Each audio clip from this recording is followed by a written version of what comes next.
नमस्कार। उत्तर प्रदेश की तमाम बड़ी खबरों में आपका स्वागत है। खबरों का सिलसिला शुरू करने से पहले वीडियो को लाइक करके चैनल को सब्सक्राइब कर दीजिए और आप यह वीडियो किस शहर और राज्य से देख रहे हैं हमें कमेंट करके जरूर बताइए। व्यापारियों को बड़ी राहत, 99% आपराधिक प्रावधान समाप्त, जेल की कार्रवाई नहीं होगी। ग्रेटर नोएडा वेस्ट में आवारा कुत्तों के हमले बढ़े, सुरक्षा को लेकर सवाल। करीब 5.5 करोड़ किसानों के लिए राहत, प्रधानमंत्री किसान योजना से पहले बड़ा ऐलान।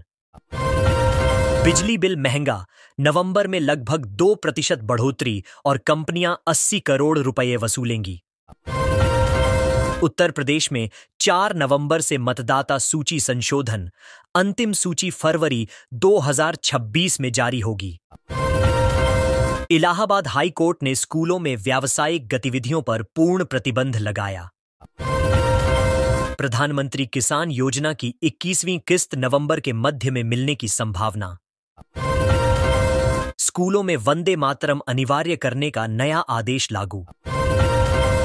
हाईवे किनारे आवारा पशुओं के लिए शेल्टर होम बनाने की तैयारी शुरू। दिल्ली धमाके के बाद उत्तर प्रदेश में हाई अलर्ट, घटना में 8 मृत और 24 घायल। ई व्हीकल खरीदने वालों को लाभ, रोड टैक्स और रजिस्ट्रेशन शुल्क मुक्त, लगभग 94,000 की बचत। नया आधार कार्ड, उन्नत LCQR कोड के साथ डिजिटल शेयरिंग आसान हुई। पंचायत चुनाव में कड़ी निगरानी, 40,000 पूर्व प्रत्याशी निगरानी सूची में।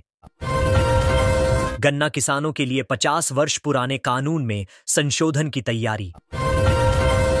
शिक्षकों की हाजिरी अब ऑनलाइन, डिजिटल सिस्टम लागू। गाजियाबाद में हरनंदीपुरम नाम से नया आधुनिक शहर बनेगा, किसानों को 4 गुना मुआवजा। 21 जिलों के जिलाधिकारियों को सरकार की सख्त चेतावनी, देरी बर्दाश्त नहीं की जाएगी। महिला आरक्षण पर सुप्रीम कोर्ट ने केंद्र से जवाब तलब किया। अब पंचायतों में भी आधार कार्ड बनाया जाएगा, 2000 कर्मचारी प्रशिक्षण में। राहुल गांधी का उत्तर प्रदेश मिशन दलित और पिछड़े वर्गों पर फोकस। 5 जिलों में आंगनबाड़ी भर्ती शुरू, 12वीं पास महिलाएं आवेदन कर सकती हैं। फैमिली पेंशन के नए नियम, माता और पिता दोनों का जीवन प्रमाण पत्र अनिवार्य। राशन कार्ड अब फैमिली आईडी में बदलेगा, 25 योजनाएं एक ही नंबर पर मिलेंगी। चपरासी भर्ती 22 नवंबर तक ऑनलाइन आवेदन जारी।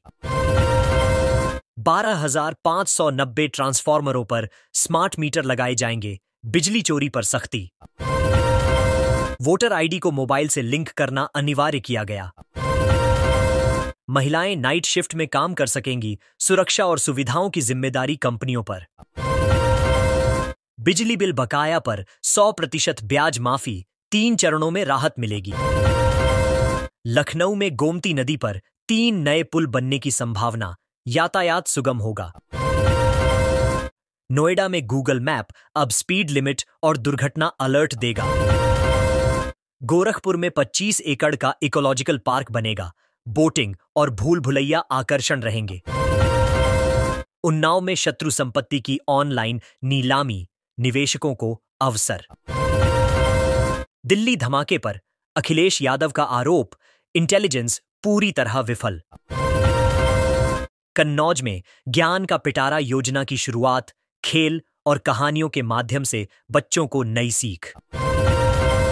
पूर्वी उत्तर प्रदेश में धान खरीद की शुरुआत, रजिस्ट्रेशन के बिना खरीद नहीं होगी। उत्तर प्रदेश में बिहार के कर्मचारियों को 15 और 16 नवंबर को 2 दिन की विशेष छुट्टी। योगी सरकार का बड़ा फैसला, खतौनी और बरासत की पुरानी व्यवस्था समाप्त। बेमौसम बारिश का असर, कौशांबी में किसान की आत्महत्या और 20 जिलों में फसलें बर्बाद।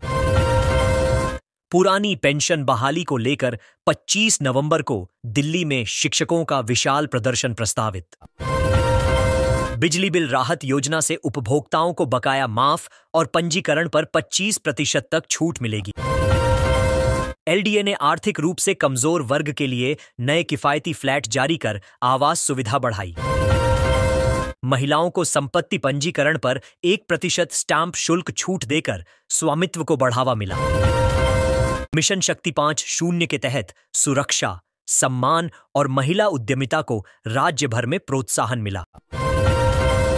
नई पेंशन व्यवस्था में 20 वर्ष सेवा पर सेवानिवृत्ति लाभ सुनिश्चित किए जाएंगे। विभिन्न शहरों में नई आवासीय योजनाएं शुरू, 11,000 से अधिक फ्लैट आम जनता हेतु उपलब्ध।